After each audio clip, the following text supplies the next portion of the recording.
नमस्कार दोस्तों, edu orbit में आप सबका बहुत बहुत स्वागत है। हमारा ना बस एक ही सपना है, पढ़ाई को इतना आसान और इतना मजेदार बना देना कि मुश्किल से मुश्किल टॉपिक भी लगे अरे ये तो कितना सिंपल था। नमस्कार।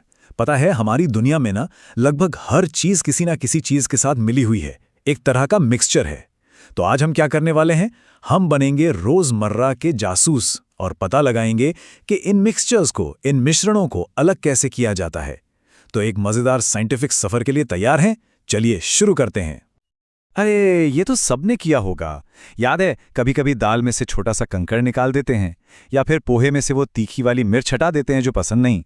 असल में यही तो है चीजों को अलग करने का सबसे पहला और सबसे आसान तरीका। हम सब ये काम जाने अनजाने में करते ही रहते हैं। पर एक मिनट, कभी सोचा है कि हम आखिर चीजों को अलग करते ही क्यों हैं? इसके ना मोटे तौर पर दो बड़े कारण हैं। पहला तो ये कि किसी बेकार या नुकसान पहुंचाने वाली चीज को हटाना है, जैसे चावल में से पत्थर निकालना जरूरी है ना। और दूसरा कारण है दो अलग अलग काम की चीजें पाने के लिए, जैसे जब दूध को मथते हैं तो मक्खन भी मिलता है और छाछ भी, दोनों ही काम के हैं। तो ठीक है, चलिए अपने साइंटिस्ट वाले टूल किट को खोलते हैं और देखते हैं इसके पहले कुछ औजारों को। ये तरीके इतने आसान और स्मार्ट है ना कि इन्हें कोई भी इस्तेमाल कर सकता है। इसका नाम है हस्तचयन, मतलब हाथ से चुनना। सिंपल, ये सबसे सीधा साधा तरीका है। मान लीजिए चावल की प्लेट में कुछ कंकड़ पड़े हैं। अब वो इतने बड़े तो हैं कि आंखों से दिख रहे हैं, तो क्या करेंगे, बस हाथ से उठाया और अलग कर दिया। ये तरीका तब बेस्ट काम करता है जब अशुद्धियां, मतलब जो कचरा है, वो कम हो और आसानी से हाथ में आ जाए। अच्छा, अब आता है एक कह सकते हैं जादुई तरीका। इसमें हम मदद लेते हैं हवा की। इसे कहते हैं निष्पावन। आपने देखा होगा किसान लोग इसी का इस्तेमाल करते हैं भारी अनाज से हल्की भूसी को अलग करने के लिए। करना क्या होता है, बस मिक्सचर को थोड़ी ऊंचाई से नीचे गिराते हैं और हवा अपना काम कर देती है।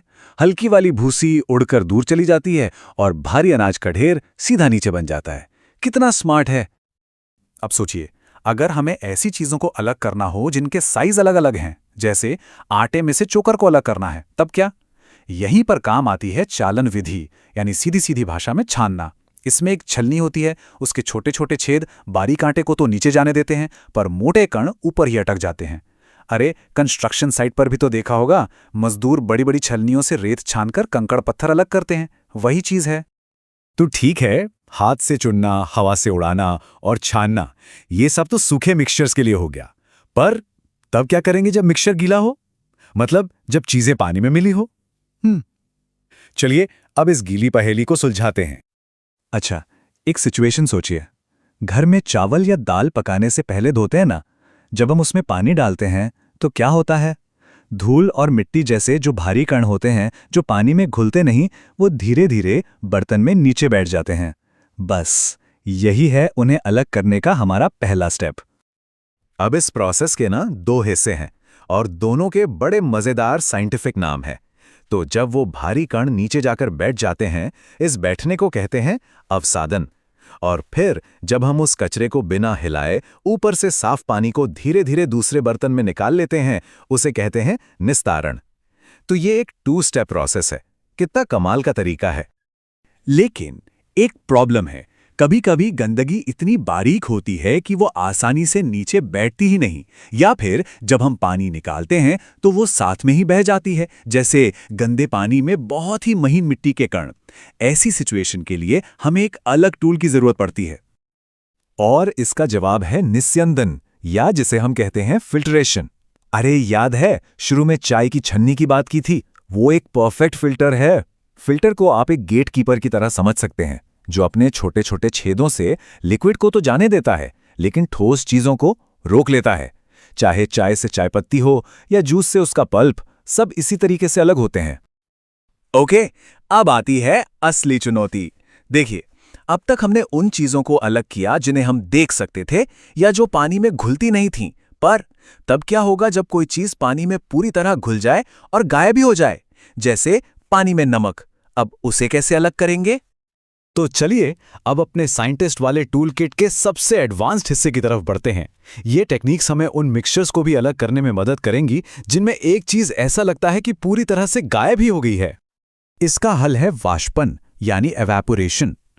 सोचिए, अगर हम नमक वाले पानी को गर्म करें तो क्या होगा? हाँ, पानी धीरे धीरे भाप बनकर उड़ जाएगा और बर्तन में पीछे क्या बचेगा? सिर्फ नमक। बस लिक्विड का भाप में बदलने का यही प्रोसेस वाष्पन कहलाता है और इसी से हमें वो घुला हुआ सॉलिड वापस मिल जाता है। और ये कोई छोटा मोटा साइंस एक्सपेरिमेंट नहीं है, पता है? पूरी दुनिया में समुद्र से नमक ठीक इसी तरह बनाया जाता है। समुद्र के पानी को बड़े बड़े कम गहरे गड्ढों में भर देते हैं, फिर सूरज की गर्मी अपना काम करती है, पानी धीरे धीरे भाप बनकर उड़ जाता है और पीछे रह जाता है हजारों टन नमक। चलो ठीक है, वाष्पन से नमक तो वापस मिल गया, पर उस पानी का क्या हुआ? वो तो भाप बनकर उड़ गया। अगर हमें वो पानी भी वापस चाहिए तो यहीं पर काम आता है संघनन यानी कंडेंसेशन। ये वाष्पन का ठीक उल्टा है। जब भाप किसी ठंडी सतह से टकराती है तो वो वापस पानी की बूंदों में बदल जाती है। और असली मजा तो तब आता है जब हम इन सभी तरीकों को एक साथ इस्तेमाल करते हैं। मान लीजिए हमारे पास एक मुश्किल मिक्सचर है, रेत, नमक और पानी सब एक साथ। तो हम क्या करेंगे? स्टेप बाय स्टेप चलते हैं। सबसे पहले रेत को नीचे बैठने देंगे यानी अवसाधन, और फिर नमकीन पानी को अलग निकाल लेंगे जिसे कहते हैं निस्तारण। फिर उस नमकीन पानी को गर्म करके भाप बनाएंगे, ये हुआ वाष्पन, जिससे हमें नमक मिल जाएगा। और आखिर में उस भाप को ठंडा करके शुद्ध पानी भी वापस पा लेंगे, ये है संघनन। देखा, एक ही पहेली को सुलझाने के लिए हमने अपने टूलकिट के कितने सारे औजार इस्तेमाल कर लिए। बहुत बढ़िया, हमने चीजों को अलग करने के कितने सारे शानदार तरीके सीख लिए हैं।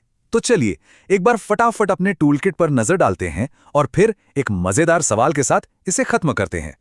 तो ये रहा हमारा पूरा साइंटिस्ट वाला टूलकिट। हाथ से चुनने जैसे आसान काम से लेकर इवेपोरेशन और कंडेंसेशन जैसी स्मार्ट टेक्निक्स तक अब हमारे पास लगभग हर तरह के मिक्सचर को सुलझाने का कोई ना कोई तरीका है। और ये सिर्फ किताबों की बातें नहीं है, बल्कि हमारे आसपास की दुनिया को समझने का एक नजरिया है। और अब जाते जाते एक दिमागी कसरत। मान लीजिए पहेली ने गलती से नमक के एक पैकेट को रेत में मिला दिया। अब वो नमक को वापस कैसे पाएगी? जरा सोचिए, हमारे टूलकिट का कौन कौन सा औजार यहां काम आएगा। एक छोटा सा हिंट देता हूं, अगर इस सूखे मिक्सचर में पानी मिला दिया जाए तो क्या कोई जादू हो सकता है? इस पर सोचिएगा जरूर।